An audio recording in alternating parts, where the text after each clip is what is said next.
તો પાટણ જિલ્લાના છેવાડાના સાંતલપુર અને રાધનપુર તાલુકામાં છેલ્લા 2 દિવસથી ધોધમાર વરસાદ વરસવાના પગલે ચારે તરફ પાણી જ પાણી જોવા મળ્યું।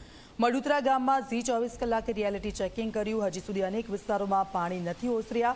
ધોધમાર વરસાદ અને આસપાસના તળાવ ઓવરફ્લો થતા અનેક વિસ્તારમાં કેડસમાં પાણી ભરાયેલા છે, જેને પગલે ઘર વખરીને મોટા પાયે નુકસાન પહોંચ્યું છે। મજબૂરીના લીધે અનેક પરિવાર ઝૂંપડામાં રહેવા મજબૂર બન્યો છે। તંત્ર અસરગ્રસ્ત સુધી ન પહોંચતા લોકોની હાલત કફોડી બની છે। પહેલું અહીં વાવાઝોડું ત્યારે રાત બધી અમે આખી રાત ઝાડખા માથે ને અમે બહુ તકલીફમાં કાઢ્યું। પછી આ વાહલે દી આવ્યો વરસાદ, તે પાણી આવ્યું, પાણી ને વરસાદ બધું। પછી કોક વધારે અમે રાત કાઢી અને અમારે આજુબાજુમાં ઘરમાં ભાગી જાય હવે આ બધું વખરી ઘર વખરીને બધું ઢોરા ઢાંખર બધું અમારું એવું હેરણ છું તે પ્રમાણ વગરનું।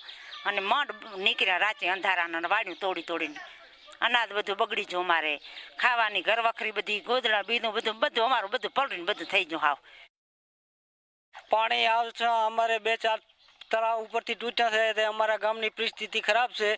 મોલ પાણી, અમારા ઘર પાણી બધું અંદર પાણીમાં ડૂબી ગયા છે, બરાબર। અમારા ઢોર ઢાંખર ધાન અનાજ ખાવા કોઈ અત્યારે છે નહીં, તો અમને સરકાર થોડીક સહાય હાલે તો સારું। અમે અત્યારે બારે પડ્યા છીએ, બરાબર, નિશાળે અમે છીએ અમારા ઉતારા, તો અમને થોડીક સરકાર સહાય હાલે તો સારું એમ। અમારે અત્યારે ઢોર નથી બચ્યા, અમુક બચ્યા છે, બે 4 હતા પણ 2 મરી ગયા ને 2 જીવા છે।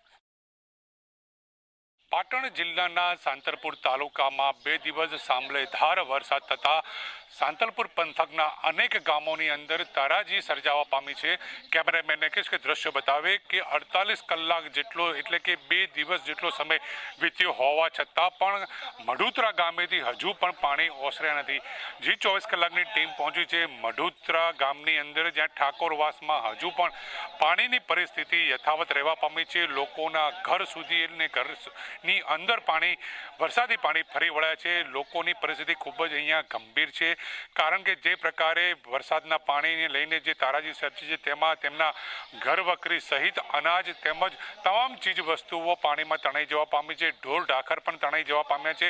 ત્યારે જે પ્રકારે આ જે સ્થાનિક લોકો છે તે સ્થાનિક લોકોને હાલ તો તંત્ર દ્વારા સ્થળાંતર કરવામાં આવ્યું છે, પરંતુ આ પરિવારોને હવે આગામી જે તહેવારો, દિવાળી જેવા તહેવારો આવે છે તે કેવી રીતે મનાવવા, કારણ કે ખેતરો હાલ તો બેટમાં ફેરવાઈ જવા પામે છે। અહીંની પરિસ્થિતિ ખૂબ જ વિકટ બનવા પામી છે। ત્યારે આ સ્થાનિક લોકો છે, સ્થાનિક લોકો સરકાર સામે એક જ મીડી માંડીને બેઠા છે કે આ જે પરિસ્થિતિની અંદર જે ખેડૂતો કપરી પરિસ્થિતિમાંથી પસાર થઈ રહ્યા છે તેમને સરકાર દ્વારા કંઈ સહાય કરવામાં આવે તેવી માંગ કરી રહ્યા છે।